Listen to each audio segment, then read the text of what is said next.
With the current influx of asset flips that have manifested inside the Steam storefront that are nothing but mere reskins of game kits and 2D, 3D graphical assets available on the Unity Assets store, it's hard to pick out a game that may still have a chance of going into the You Tried category of the dumpster.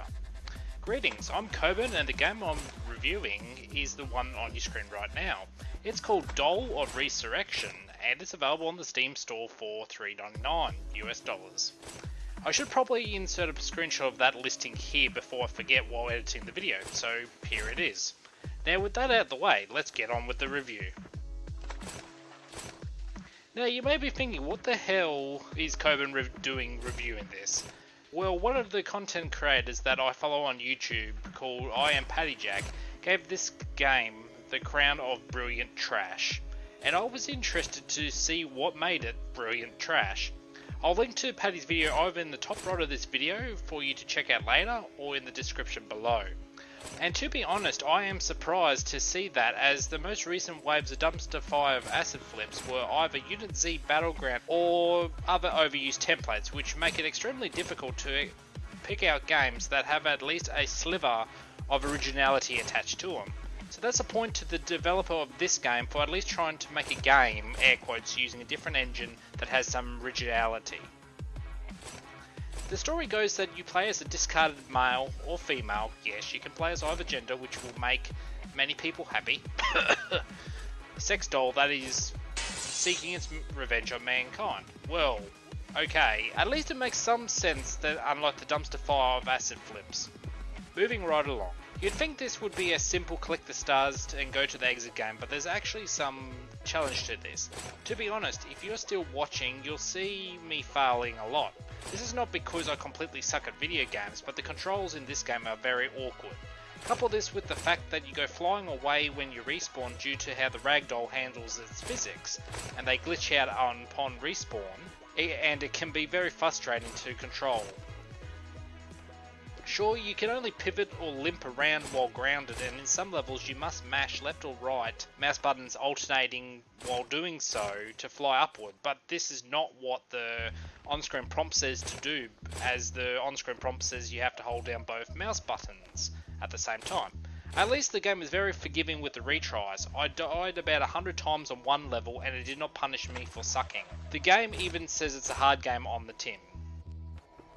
The level after the one on your screen right now actually has a unforgiving inflated balloon part where you must through lots of gaps or risk being popped by the environment.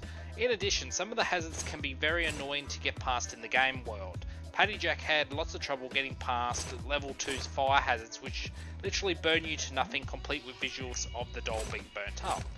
You'll also notice that anything else like water, spike traps, swinging axes and other stuff are one-hit kills, with the axe being the exception, since it sends you out of control until you land and regain control of the character areas, and really difficult to reach otherwise areas as well. Some of the ragdolling that goes on when you get killed by the mentioned traps is hilarious, if not downright what the hell. Graphics on an Nvidia GTX 1060 with 3 gigs of video RAM had no issues.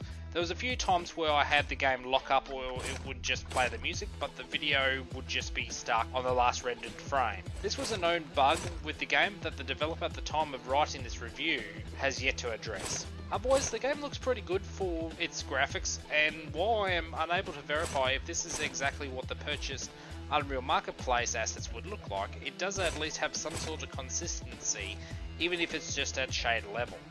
The doll itself looks plastic.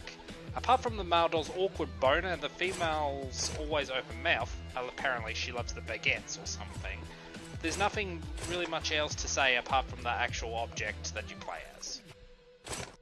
The GPU usage was usually between 90 and 100% utilization and just under 2.5 gigabytes of video memory usage on Ultra HD 1080p. And before you ask, I could verify this game did not have any crypto mining software or GPU abuse software bundled with it. Network activity for this game was literally non-existent, which is what you would expect from a single player game. The music has a few tracks that loop one after the other, and these do not annoy me all that much. Sure, the game could have a better selection or some that fit the theme of the level, but to be honest, the actual tracks the developer used in this game are pretty good. There are no voice clips, and there are a few stock sound effects of the traps activating, deactivating, and, well, other effects like environmental hazards and water and all that stuff. So, with all that said, would I recommend this game? Well, to be honest, for the price tag of $3.99 US, if you enjoy a challenge with a weird and wacky concept, then sure. Otherwise, I'd advise against it. The only reason I purchased this is because I had some funds in my Steam account and I was intrigued by Paddy Jack's review. If you're not interested, well, probably your $4 are better off spent on a coffee, a burger from McDonald's, or a bag of chips and soda pop. And so, that concludes the review. Thank you very much for watching. I hope you enjoyed the video as much as I did making it. And if you would like to support the channel, leave me a like, a funny comment, and optionally ring that bell so you get the latest notifications of my live streams and uploaded content. But until next time, take care. Coburn out.